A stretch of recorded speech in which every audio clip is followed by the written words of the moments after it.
اللہ کے حبیب نے منع فرمایا، فرمایا کوئی اونچا اللہ اللہ نہ کرے، جب کوئی نماز پڑھ رہا ہو سو رہا ہو تو اس کے سامنے اونچا ذکر نہ کرو۔ کہتے میں ایک دن اونچا اونچا ذکر کر رہا تھا، اونچا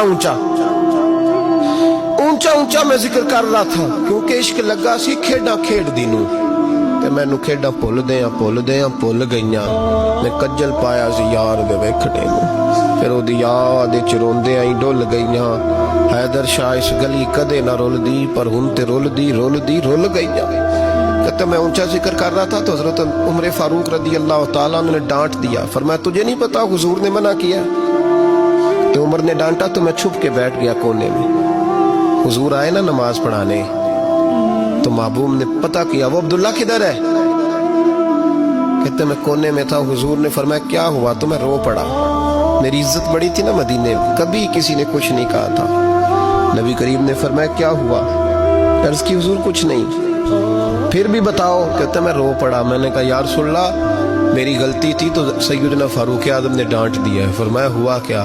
یا رسول اللہ میں اونچا ذکر کر رہا تھا، اور بات بھی ٹھیک ہے، کچھ لوگ قریب نماز پڑھ رہے تھے، حضرت عمر نے منع کیا، نبی کریم علیہ السلام نے فرمایا بلاؤ نہ ذرا عمر کو، خود قانون حضور نے بنایا ہے کہ اونچا ذکر نہ کرے جب کوئی نماز پڑھ رہا، بلاؤ نا عمر کو۔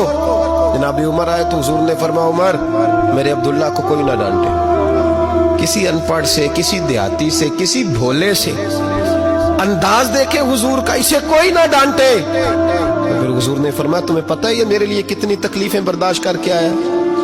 صحابہ فرماتے ہیں یہ خوش نصیب ہے جس کی روح بھی محبوب کے ہاتھوں میں نکلی۔ اور جب جنازہ اٹھا تو حضور کی داڑھی سے ہم نے آنسوؤں کے قطرے ٹپکتے دیکھے۔